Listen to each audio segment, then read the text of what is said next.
Le voyage que je prépare depuis 2 ans avec 2 amis arrive enfin. 3 semaines à l'autre bout du monde, dans un des pays les plus safe, un pays où tout le monde se respecte, un pays avec énormément de règles et une culture complètement différente de la nôtre. Même si le paysage que l'on voit défiler actuellement ne vous dit rien, vous devriez avoir compris de quel pays je veux parler. On a vu énormément de choses là-bas, notamment des temples, des sanctuaires, des petites villes de montagne comme des grandes villes, de grands parcs et des jardins, mais aussi des quartiers colorés et très vivants. Vous devez vous en douter, mais j'ai voulu profiter du voyage le plus possible. Donc je n'ai pas filmé tous les jours et je n'ai pas filmé tout ce qu'on a fait. J'ai également pris beaucoup de photos qui sont disponibles sur Instagram si vous voulez. Voici donc quelques endroits que l'on a visités au Japon. Commençons avec Akihabara.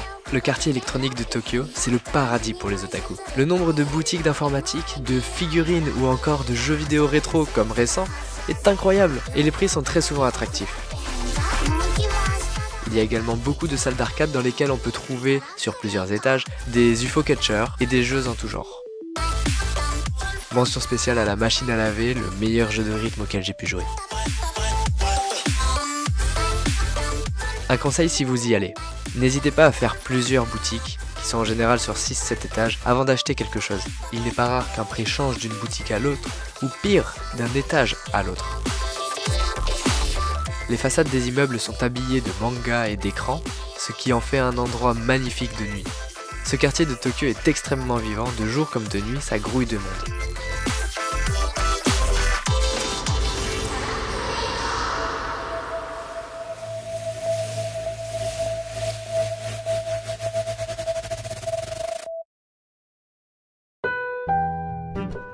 Avec la chaleur et l'humidité qu'il y a en été, on a décidé de se poser au 4 Café Mocha.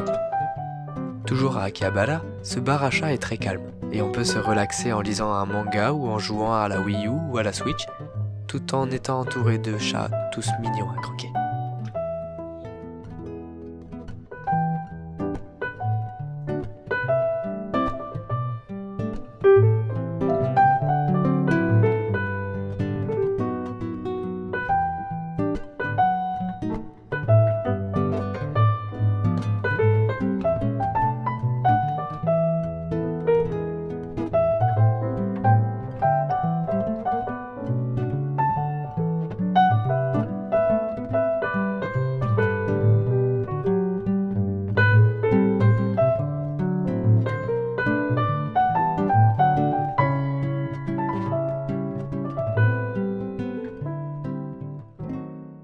Bonjour, ici Serge Dalma pour une interview à Shinjuku. C'est joli. La météo est approximativement de... Regardez mon dos. Voilà, il fait chaud. Je porte un sac à dos, j'ai les cheveux longs, il fait chaud. Venez. Ici, c'est une mode de fond préhistorique. C'est ici que les hommes de Cro-Magnon assied leurs gros boules de nègres. C'est raciste, j'ai jamais dit ça. Coupe le rond. Ici, ce sont des demi-cerceaux de hula hoop, comme vous pouvez le voir. Si je m'introduis comme ça et que je mets l'autre pied et que je bouge mon body, ça tourne autour de moi. Mais elle a un plus gros bot. Venez. Ceci est un caillou. Ici, il y a des fleurs roses. Rose pour symboliser l'amour entre les êtres humains, les animaux, et les êtres humains et les animaux. La zoophilie. Cet arbre zoophile. Attends Luc, laisse-moi là. On se casse. Vous l'avez volé, Jackson. J'ai volé sa caméra. Tin, tin, tin.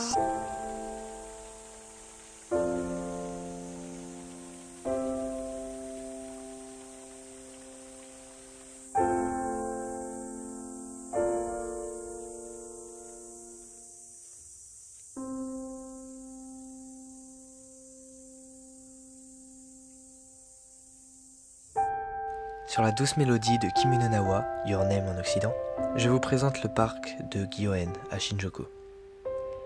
Il compte 3 jardins de style japonais, anglais et français. Mais je ne vous cache pas que le plus beau était le jardin japonais. La meilleure période pour le visiter, c'est le printemps, de par ces 1500 cerisiers qui sont fleuris durant le hanami. Je trouve ce parc vraiment impressionnant, on peut s'y balader des heures sans pour autant tourner en rond et l'ambiance est vraiment calme pour un parc se trouvant en centre-ville. On n'a pas l'impression d'être en plein Tokyo, la seule chose qui nous le rappelle c'est les immeubles que l'on peut apercevoir au-dessus des arbres.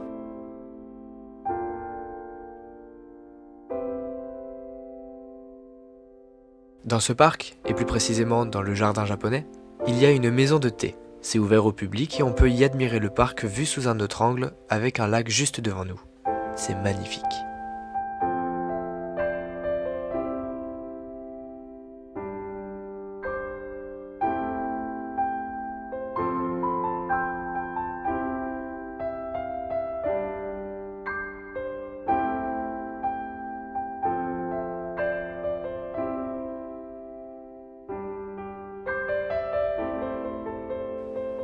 En se baladant, toujours dans Shinjuku mais en dehors du parc, on a trouvé un temple.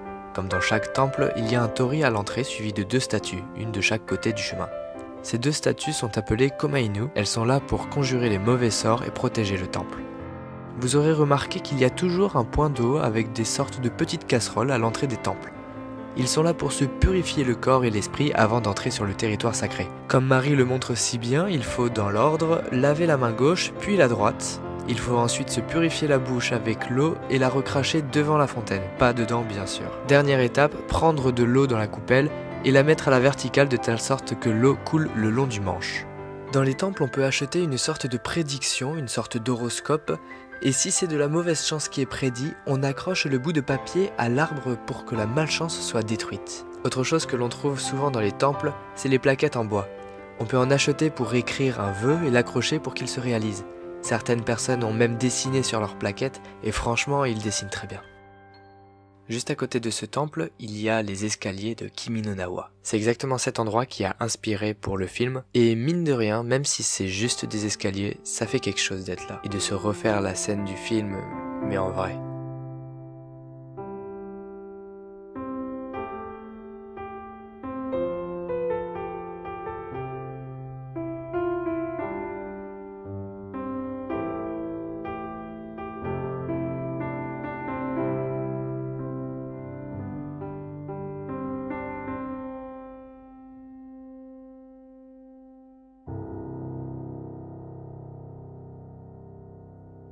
Après le temple de Shinjuku, je vous propose de complètement changer de sujet. C'est faux, on va aller à Asakusa et son temple qui est très connu mondialement.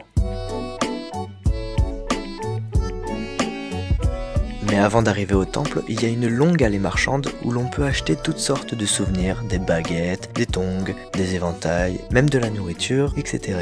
Il y a vraiment beaucoup de magasins. Et l'ambiance est vraiment très sympa, même si ça fait très touristique.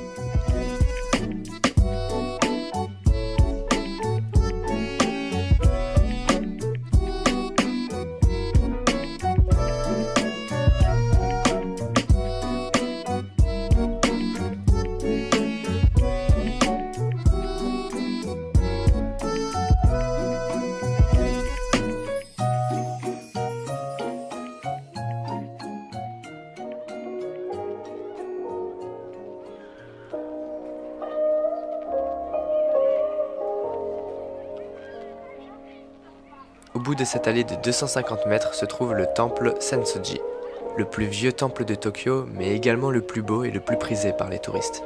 Ainsi, la porte principale du temple est traversée chaque année par plus de 30 millions de personnes. Le temple a été détruit avec les bombardements de la Seconde Guerre mondiale. Ce qu'on voit actuellement n'est pas l'original, mais une reconstruction de 1958. Il faut tout de même reconnaître que, original ou non, les bâtiments sont magnifiques et les éclairages embellissent encore plus la nuit jusqu'à 23 h.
Serge Lama pour un reportage très spécial. Aujourd'hui, retrouvez les coulisses du Japon.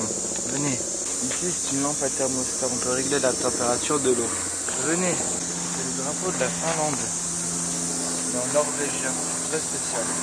Venez.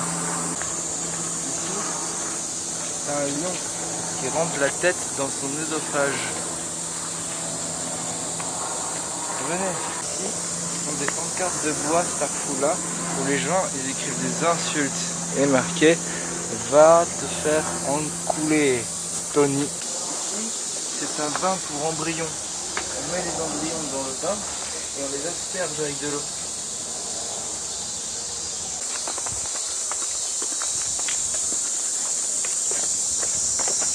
Ici il y a des origamis. C'est des enfants de CM2 qui ont fait de la classe de Nakanawa. Ça n'existe pas, mais c'est eux qui ont fait. Ils sont tous morts dans un tsunami. Et là, il y a un oiseau qui brûle de l'intérieur. Ueno, un des plus grands quartiers de Tokyo, est considéré comme le quartier populaire de la capitale. La zone est très fréquentée par les touristes grâce au musée et au célèbre parc de Ueno. Mais encore une fois, le meilleur moment pour le visiter est le printemps, pour la période des cerisiers en fleurs.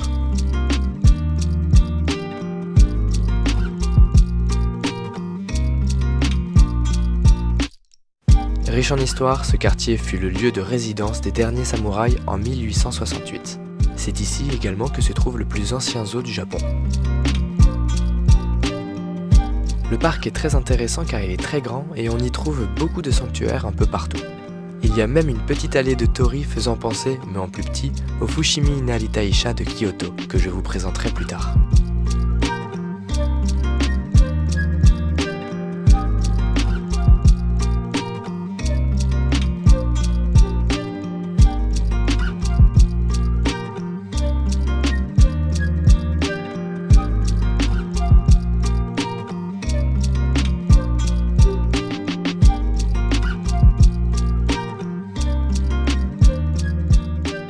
C'est sur le parc de Ueno que va se terminer cette première partie du voyage. On a passé 10 jours à Tokyo à visiter plein de quartiers différents, à découvrir des endroits et des choses incroyables. Comme je l'ai dit en début de vidéo, je n'ai pas filmé tout ce qu'on a fait, ce qui explique le peu d'endroits présentés. Cela dit, on est en route pour Osaka, où l'on va résider pendant 10 jours pour se déplacer partout en Shinkansen, l'équivalent du TGV français, et ainsi découvrir des endroits qui changent de la grande ville. N'hésitez pas à vous abonner à la chaîne pour ne pas manquer la seconde partie du voyage, et sur ce, à bientôt.